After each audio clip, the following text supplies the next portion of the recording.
নমস্কার বন্ধুরা, হ্যাপি লাইফে আপনাদের সবাইকে স্বাগতম। সবাই কেমন আছেন? আশা করছি ভালো আছেন।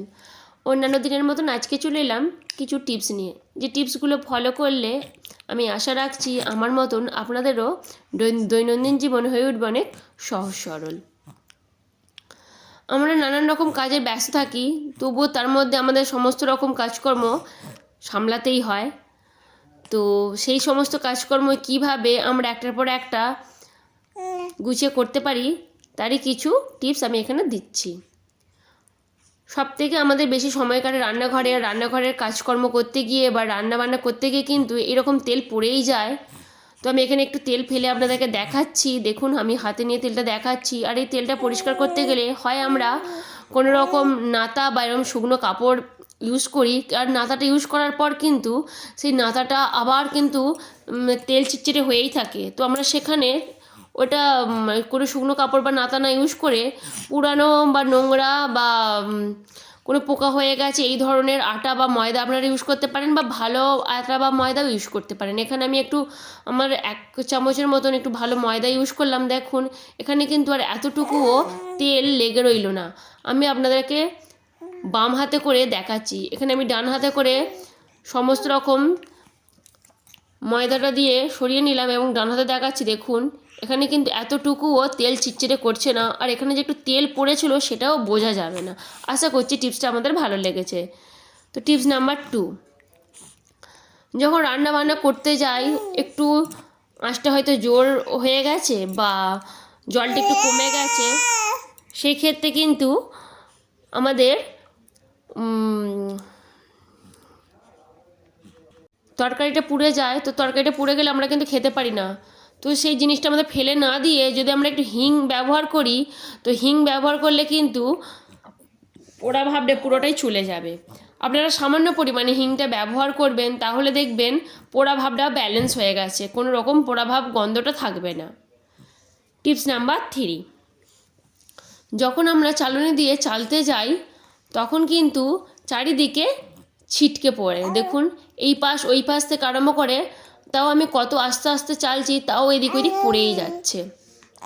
তো এটা কিভাবে আমরা মুক্তি পেতে পারি তারই একটা খুব সহজ উপায় আমি আপনাদেরকে দেখাচ্ছি। এখানে দেখুন, এখানে এতটুকুও পড়ে নেই ময়দা, এবং আমি যেই একটা কোনো আপনারা গ্লাস বা এই ধরনের কৌটোর উপর রেখে ঠিক এইভাবে যদি চালুনিতে চালতে পারেন, পাশে কিন্তু এতটুকুও পড়বে না, আর ঠিক যতটুকু আপনার চাল আর কিন্তু ততটুকু চালুনিতেই পড়ে, চালুনি থেকে নিচে পড়ে যাবে। অথচ নিচে এতটুকু নোংরাও হবে না, কিছু না। দেখুন, এখানে পুরোপুরি যেমন ছিল ঠিক সেই রকম পরিষ্কার রয়ে গেছে। চলুন চলে যাচ্ছি পরবর্তী টিপসে।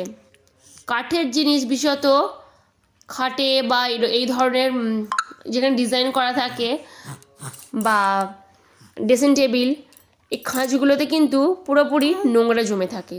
আর আমরা এইভাবে যদি একটা কাপড় দিয়ে পরিষ্কার করি, এটা কিন্তু ওপর পরিষ্কার হয়, ডিজাইনগুলোর ভেতর কিন্তু একদম অপরিষ্কার হয়েই থাকে। দেখুন, এখানে আমি যত ভালো করেই মুছি না কেন, এটা কিন্তু ভেতরগুলো কিন্তু এরকম নোংরা হয়েই থাকে।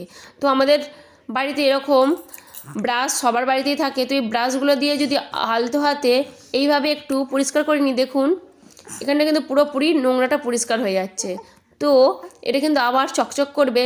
সপ্তাহে যদি একটা দিনে এটা করতে পারেন, তো যেমন পরিষ্কার ছিল কিন্তু সেই রকম পরিষ্কারই থাকবে, আর কোনো রকম ধুলো বালি নোংরা কিচ্ছু জমবে না।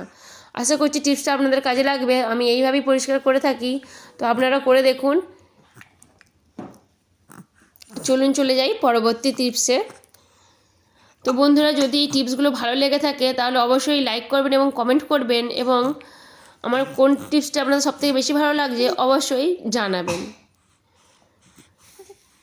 আমরা যখন একটু সামান্য পরিমাণে আদা লাগবে তরকারিতে বা কোনো জিনিসে, তখন আমাদের শিলে বা মিক্সিতে বাটতে ভালো লাগে না বা বাটা হয় না, তখন আমরা কিন্তু এই গ্রেটারের মাধ্যমে গ্রেট করে নিই।